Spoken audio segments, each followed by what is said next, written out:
Hi friends, Moto Plus YouTube channel స్వాగతం. నేను SEBI registered కాదు. నేను చేసేటువంటి వీడియోలన్నీ కూడా ఎడ్యుకేషనల్ పర్పస్ కానీ మీరు వీటిని బట్టేసే ట్రేడింగ్ అనేటువంటివి చేయొద్దు. మీ సొంత స్ట్రాటజీస్, మీ ప్లానింగ్స్ బట్టి ట్రేడ్ చేయండి. ఓకే, ఇక పాయింట్లోకి వెళ్దాం. నేను ఇట్లా వీడియోస్ చేస్తున్నాను వేరే వాళ్ళ మీద అని చెప్పేసి మీరు అనుకోవద్దు. వాస్తవికత ఏంటి, వాస్తవాలు అనేటువంటిది ఖచ్చితంగా మీకు తెలియాలి. అసలు స్టాక్ మార్కెట్‌ని ముందుగానే ఇట్లా అని పర్ఫెక్ట్‌గా ప్రిడిక్ట్ అనేటువంటిది ఎవరు చేయలేరు. చాలామంది కూడా వాళ్ళ స్వప్రయోజనాల కోసం, రిఫరల్ లింకుల ద్వారా వచ్చేటువంటి ఆదాయాల కోసం, ఈవెన్ మీ అందరిని తప్పుదోవ పట్టించి మీరు నష్టపోయేటట్టు చేస్తున్నారు. సో, మీరెవరు కూడా ఎవరి మీద ఆధారపడకుండా ఉండి ఇండివిడ్యువల్‌గా ఎదుగుతారు అనేటువంటి ఉద్దేశంతోనే నేను ఈ వీడియోస్ అనేటువంటివి చేస్తున్నాను. మీరు గమనించాలి. ఇక మీ ఆట మారుస్తాను అని చెప్పినటువంటి వ్యక్తి ఆయన ఇచ్చినటువంటి మీరు టెలిగ్రామ్ ఛానల్‌లో చూడండి. మనవాడు ఇచ్చినటువంటి అతని మీద నాకేం ద్వేషం లేదు.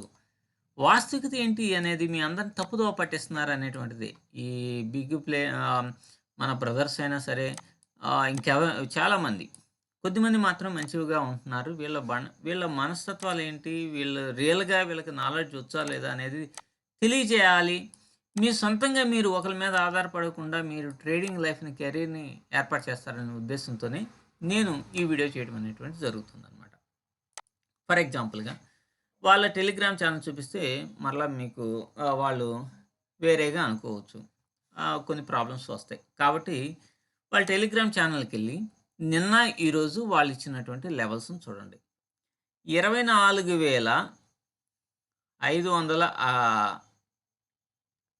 24,585 దీని దగ్గర ఒక డిమాండ్ జోన్ అనేటువంటిది ఉన్నది. అంటే ఇది 17వ తేదీన.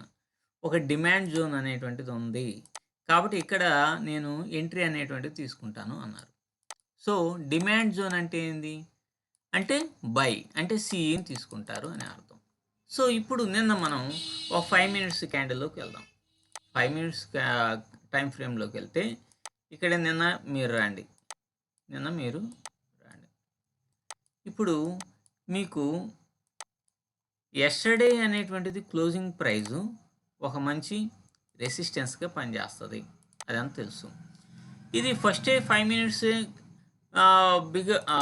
బుల్లిష్ క్యాండిలే చూడండి. సహజంగా వీళ్ళ ఇన్‌ఫ్లుయెన్సర్స్‌ని గనక మనం ఫాలో అయితే ఎటువంటి నష్టాలు వాటిల్తాయి అనేది చెప్పటమే నా ఉద్దేశం.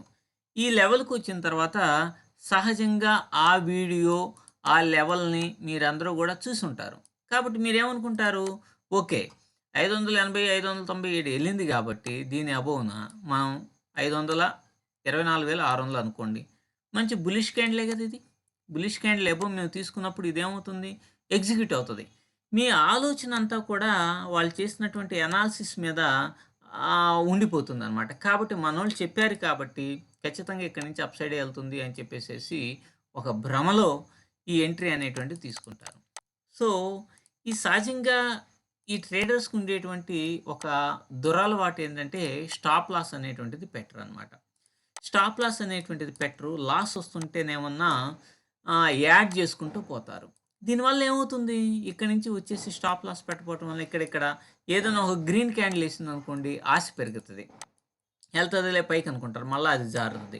మళ్ళా ఇక్కడ ఒక 2 గ్రీన్ ఇట్లా వేలకు వేల రూపాయలు నష్టపోతున్నటువంటి వ్యక్తులు చాలామంది ట్రేడర్స్ ఉన్నారు పాపం. అమాయకులు. ఎక్కడో ఓ చోట డబ్బులు తీసుకొచ్చి పెట్టి ట్రేడ్ చేసేటువంటి వాళ్ళు.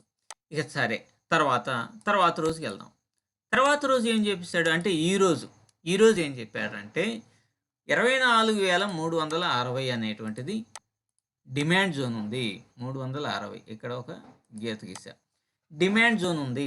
కాబట్టి ఇక్కడ నేను ఎంట్రీ తీసుకుంటానని చెప్పేసి మెసేజ్ పెట్టారు వాళ్ళ టెలిగ్రామ్ ఛానల్‌లో. సో, ఈ ఆట మారుస్తాను అనుకున్నటువంటి వ్యక్తులు వాళ్ళని నేను విమర్శించటం లేదు. ఎవరైనా సరే నన్ను విమర్శిస్తే మీరు ఒక ఓపెన్ మైండ్ తోటి ఒకసారి మీరు ఎనాలిసిస్ చేయండి. నేను ఇవి దాదాపుగా ఈ ఆట మారుస్తాను అన్న వ్యక్తి దాదాపుగా 1 ఇయర్ డాటా మొత్తాన్ని నేను ఎనాలిసిస్ చేశాను. కానీ వీడియో చేస్తా ఉంటే నా మీద నెగెటివ్ పెరుగుతుంది అనేటువంటి ఉద్దేశంతో వీడియో చేయలేకపోతున్నా. కానీ నిజంగా చాలామంది నష్టపోతున్నారు. ఈ లెవెల్ ఇది చూడండి, ఇది మంచి బులిష్ క్యాండిల్. ఇది ఫామ్ అయింది. ఓ బులిష్ క్యాండిల్ ఫామ్ అయింది. బాగా ఇక్కడ కన్సాలిడేషన్ ఎంత 3 బులిష్ క్యాండిల్స్ ఏసినప్పుడు సహజంగా దీని అబోవ్ ఎంట్రీ తీసుకుంటారు కదా! తీసుకున్నప్పుడు మరలా వీళ్ళకి జరిగేటువంటి ఓ పెద్ద సమస్య ఏందంటే స్టాప్ లాస్ అనేటువంటిది ఇక్కడ ఎంట్రీ తీసుకున్నారు. ఇక్కడ స్టాప్ లాస్ పెట్టుకుంటే well and good. Stop loss hit అవుతది. ఏదో కొంత ఒక రూ. 1000 1500 నష్టపోతారు. కానీ ఇక్కడ వచ్చేటువంటి రిటైల్ ట్రేడర్‌కి వచ్చే పెద్ద ప్రమాదం ఆప్షన్స్‌లో ఉన్న ప్రమాదం ఏందంటే స్టాప్ లాస్‌లని మెయింటైన్ చేయరు. ఇది పెద్ద బేరిష్ క్యాండిల్ పడింది చాలు. దీంతో వాళ్ళ క్యాపిటల్‌లో దాదాపుగా 50% నష్టపోయేటువంటి ప్రమాదం ఉంటుంది. కాబట్టి నేను చెప్పేదేంటంటే ఎవడు చెప్పింది మీరు వినవద్దు. దానికి తోడు ఏ రోజుకి ఆ రోజుగా మాత్రమే ట్రేడింగ్ ప్లాన్ అనేటువంటిది ఉంటుంది. అంతేగాని దీన్ని రేపు ఇలానే జరుగుతది. ఇక్కడ డిమాండ్ జోన్ ఉంది అని అంటారు. మీరు ఒకసారి ఆలోచించండి. ఇది ఒక డిమాండ్ జోనే అని అనుకుందాం. ఇది ఒక డిమాండ్ జోను ఇది. ఈ డిమాండ్ జోను ఇక్కడిక్కడే దీని కిందే ఉన్నప్పుడు ఇదేమవుతుంది? సప్లై జోనేగా అయ్యేది. పర్టిక్యులర్‌గా డిమాండ్ జోన్ అని ఎలా చెప్పగలుగుతావు? ఏది డిమాండ్ జోన్ ఉన్నప్పుడు దీన్ని క్రాస్ అయినప్పుడు ఖచ్చితంగా దీని మీద హోల్డ్ అవ్వాలి కదా చాలా సేపు. అట్లా కూడా హోల్డ్ అయిందా? ఒక్కసారిగా జారిపోయింది. నిన్న కూడా చూడండి. ఇట్లా చూడండి ఒకసారిగా జారిపోయింది. హోల్డ్ కాలేదు. జారిపోయింది. సో, ఎందుకని ఇట్లా జారిపోయింది? మీరు ఒకసారి చూడండి. ఎందుకని ఇట్లా జారిపోయిందంటే వన్ డే క్యాండిల్ తీసుకోండి. ఇందాకన కూడా వీడియో అనేటువంటిది చేశా. ఇంత బిగ్ క్యాండిల్ పడ్డప్పుడు మీరు బ్యాక్ టెస్ట్ మొత్తం చేసుకోండి కావాలంటే. ఇంత బిగ్ క్యాండిల్ పడ్డప్పుడు నెక్స్ట్ డే దాని బిలోనే గనుకుంటే దీన్ని క్రాస్ అయ్యి పైకి వెళ్ళలేదనమాట. ఇది మెల్లగా 3, 4 రోజులకైనా సరే ఈ లోని టచ్ చేస్తది. ఎందుకంటే ఇక్కడ ప్రీమియమ్స్‌ని సెల్ చేసినటువంటి వాడు, ఇక్కడ ప్రీమియమ్స్‌ని సెల్ చేసుకున్నటువంటి వాళ్ళు వాళ్ళ యావరేజెస్ ప్రైజెస్ కోసం బిగ్ ప్లేయర్స్ ఆడేటువంటి ఒక గేమ్ ఇది. ఇది తెలియకుండా ఇక్కడ డిమాండ్ జోన్ ఉంది. ఎప్పుడూ గూడా ఇట్లాంటి ఫార్మ్ అయినప్పుడు ఎప్పుడు సెల్లింగ్ సైడే ఉండాలి. అబ్బాయి ఆట మారుస్తానన్న అబ్బాయి నువ్వు గూడా ఇనమ్మా. ఇది ఇక్కడ ప్రిన్సిపల్ అంతా సెల్లింగ్ సైడ్ ఉంటే ఇంక నువ్వు ఎట్లా ఇదవుతావు? ఇప్పుడు ఫర్ ఎగ్జాంపుల్ ఇక్కడే చూడండి. ఇక్కడ పెద్ద ఇంత క్యాండిల్ పడింది. నెక్స్ట్ డే ఇక్కడే ఫార్మ్ అయింది. సెల్లింగ్ సైడే ఉన్నాయి దాదాపుగా. దీంట్లో కూడా ఈ క్యాండిల్‌లో కూడా సెల్లింగ్ సైడే వస్తది. సెల్లింగ్ సైడ్ వచ్చినప్పుడు ఎంట్రీ తీసుకుంటావు. లేకపోతే తీసుకోవు. ఆఖరికి ఇదిగో దీన్ని టచ్ చేసిందా ఈ క్యాండిల్? సో, ఇయన్నీ ఏం ఆలోచించకుండా ఊరకనే ఇక్కడ డిమాండ్ జోన్, సప్లై జోన్స్ అనేటువంటివి వీళ్ళు చెప్పే అన్నీ కూడా సప్లై అండ్ డిమాండ్ జోన్స్ అన్నీ కూడా ఒక బూటకమైనటువంటివి.